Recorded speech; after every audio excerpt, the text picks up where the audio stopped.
Assalamualaikum warahmatullahi wabarakatuh. Salam sejahtera dan salam Malaysia Madani. Yang dihormati Tuan Pengerusi Majlis, barisan hakim yang arif lagi bijaksana, dif-dif kehormat, para pendidik serta hadirin yang saya hormati sekalian. Berdiri saya pada hari ini untuk menyampaikan pidato yang bertajuk Bersama Membina Negara Bangsa.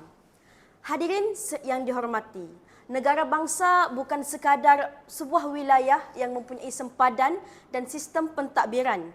Negara bangsa ialah sebuah cita-cita bersama yang menyatukan rakyat melalui identiti, nilai, aspirasi dan semangat kebersamaan. Dalam sebuah negara yang majmuk seperti Malaysia, pembinaan negara bangsa merupakan agenda yang sentiasa relevan kerana keamanan dan kemakmuran yang kita nikmati hari ini tidak hadir dengan sendiri. Sebaliknya, terbina hasil pengorbanan, persefahaman dan kerjasama pelbagai generasi. Namun demikian, dunia yang semakin mencabar pada hari ini menuntut kita untuk memperkukuhkan semula asas pembinaan negara bangsa. Arus globalisasi, perkembangan teknologi, maklumat, penyebaran berita palsu dan polarisasi sosial merupakan antara cabaran yang boleh menggugat perpaduan jika tidak ditangani dengan bijaksana. Persoalannya, apakah asas yang mampu memperkukuhkan pembinaan negara bangsa? Jawapannya terletak pada penghayatan terhadap prinsip-prinsip yang menjadi tunjang negara kita, iaitu rukun negara. Hadirin sekalian, prinsip pertama yang ingin saya ulaskan ialah kesetiaan kepada raja dan negara. Prinsip ini mengingatkan kita bahawa kestabilan sesebuah negara bergantung pada kesetiaan rakyat terhadap institusi negara yang menjadi lambang perpaduan dan kedaulatan. Dalam konteks Malaysia, yang di-Pertuan Agong dan institusi Raja-Raja Melayu merupakan payung yang menaungi seluruh rakyat tanpa mengira kaum dan agama. Kesetiaan kepada negara pula tidak terhad kepada laungan patriotik semata-mata.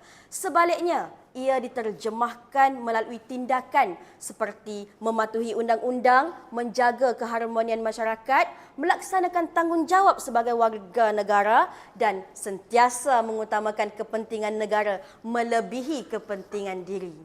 Apabila rakyat mempunyai rasa cinta dan setia kepada negara, maka akan lahirlah sebuah masyarakat yang sanggup mempertahankan keamanan dan kemakmuran tanah air. Hadirin yang dihormati, prinsip kedua ialah keluhuran perlembagaan.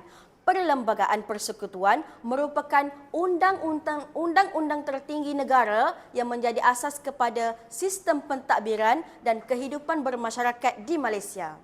Perlembagaan inilah yang menjamin hak-hak rakyat, menentukan kuasa institusi negara dan memastikan keadilan dapat ditegakkan.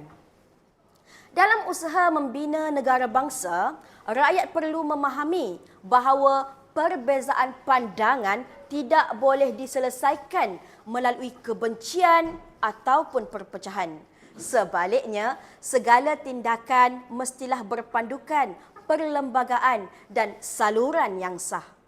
Keluhuran perlembagaan mengajar kita bahawa keharmonian hanya dapat dikekalkan apabila semua pihak menghormati undang-undang dan prinsip-prinsip yang telah dipersetujui bersama sejak negara mencapai kemerdekaan.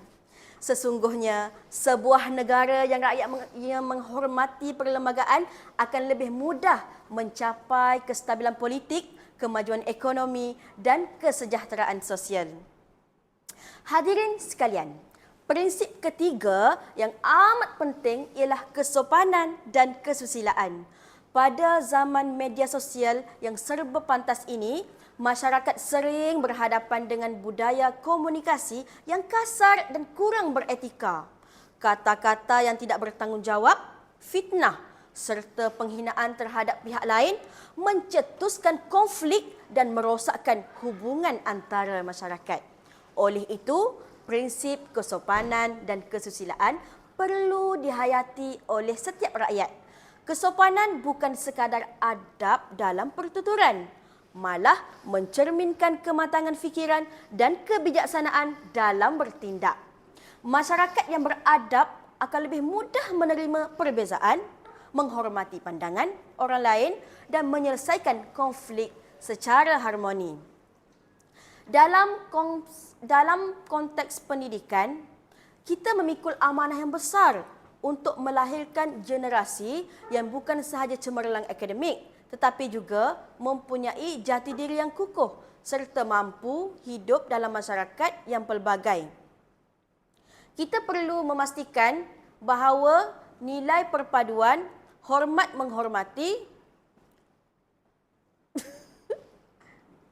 dan tanggungjawab sosial sentiasa menjadi sebahagian daripada proses pendidikan. Hadirin yang dihormati, sesungguhnya membina negara bangsa bukan tugas kerajaan semata-mata. Ia merupakan tanggungjawab bersama yang memerlukan penglibatan setiap lapisan masyarakat.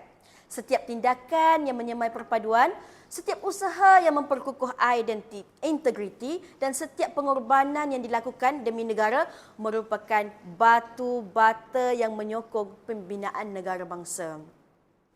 Marilah kita menjadikan prinsip kesetiaan kepada raja dan negara, keluhuran perlembagaan dan kesopanan dan kesusilaan sebagai panduan dalam kehidupan seharian. Dengan berpaksikan prinsip-prinsip ini, kita mampu melahirkan masyarakat yang bersatu padu, beradab dan bertanggungjawab.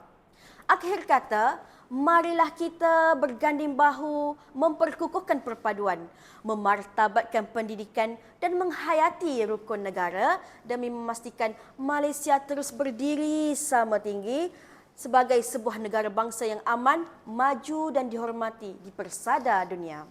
Bersama membina negara bangsa, bersama mencorakkan masa depan Malaysia yang lebih gemilang. Sekian, wabillahi taufik wal hidayah. Wassalamualaikum warahmatullahi wabarakatuh.